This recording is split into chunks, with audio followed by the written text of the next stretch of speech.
Khwaja Mohammad Shoaib, chairman farmers vision forum, हमारे साथ मौजूद हैं। ख्वाजा साहब, बहुत शुक्रिया। आपके इस हवाले से मैंने अखबारात में जो मुख्तलिफ आर्टिकल्स आए, आपके कॉमेंट्स भी देखे। इशू क्या है, पाकिस्तान के लिए इतनी अहम है कपास, ये हो क्या रहा है, इसके आउटपुट में क्यों मुसलसल कमी आ रही है? बिस्मिल्लाहिर्रहमानिर्रहीम। आप इसको जिस कदर अहम कह रहे हैं, शायद ये इससे भी ज़्यादा अहम मसला है।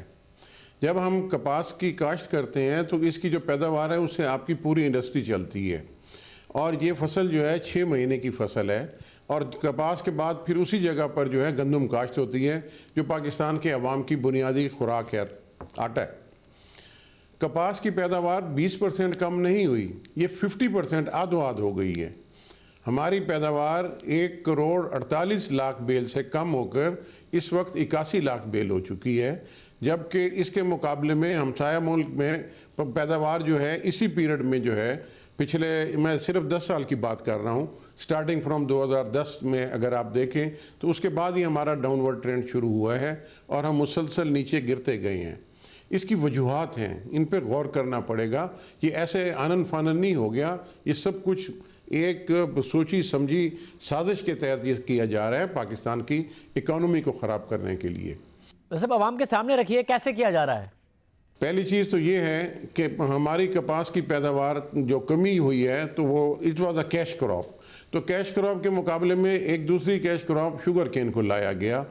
गन्ना जो है वो 12 महीने की फसल है, गन्ने की हाई डेल्टा क्रॉप है, उसको मैक्सिमम इरिगेशन के लिए पानी चाहिए, साल के 30 से 32 पानी।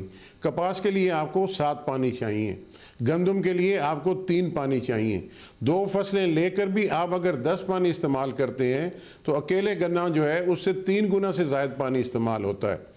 और उसके बावजूद एक पूरी प्लानिंग के साथ ये काम किया गया। कपास की बीज की रिसर्च को डिस्टर्ब किया गया, छोड़ दिया गया, जो हो रही थी उसे कमज़ोर किया गया, और हर तरफ से गन्ने को सपोर्ट दी गई।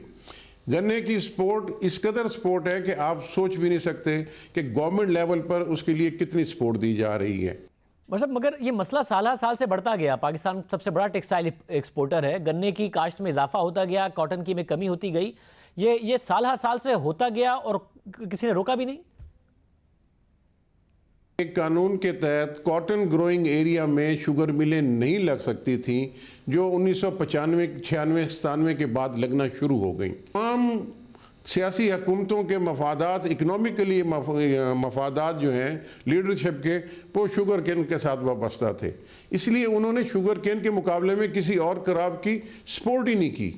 उन्होंने दानिस्ता तौर पर हर तरह की सपोर्ट इसी एक क्रॉप को दी, क्योंकि आप देख लें 8 की गवर्नमेंट में भी जो है वो हुक्मरानों की शुगर मिलें, उसके बाद आप आ जाएँ 13 की गवर्नमेंट में भी वो शुगर मिल वाले, आप आ जाएँ 18 की गवर्नमेंट में, इसमें भी सारे शुगर मिल वाले।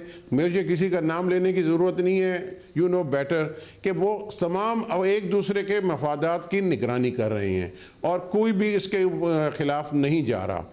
अच्छा, मगर गुज़िश्ता हुकूमतों के मुकाबले में खान साहब तो बारहा कहते रहे कि ख़ास तौर से ज़राअत पर फोकस होगा। अब भी कह रहे हैं कि जी हमने बहुत सारे पैसे रखे हैं, ज़राअत पर फोकस होगा।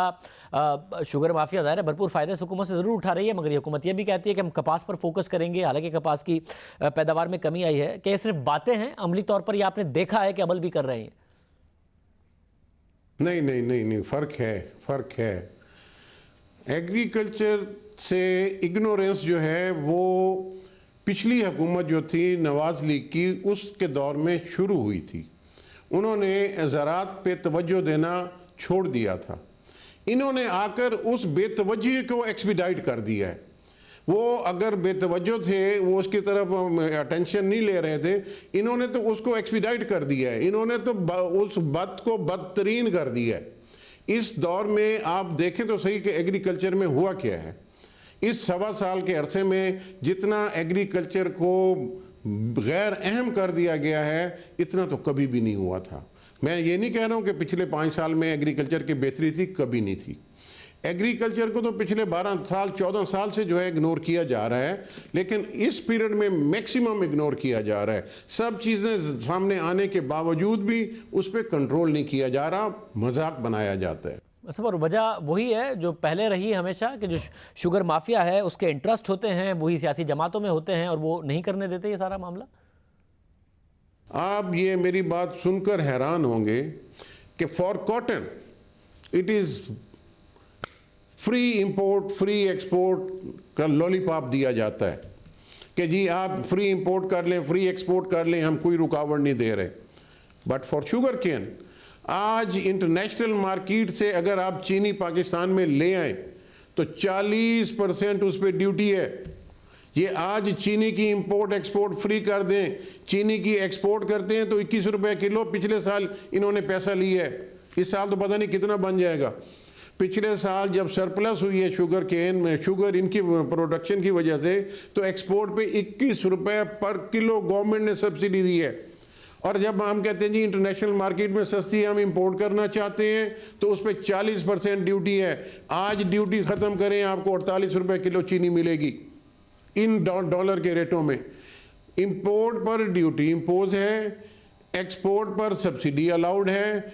वो फसलें 2 फसलें लें उन पे आपको 10 पानी चाहिए, ये 1 फसल लें इस पे आपको 32 पानी चाहिए। भाई आप इसमें क्या कोई चीज़ ढकी छुपी है?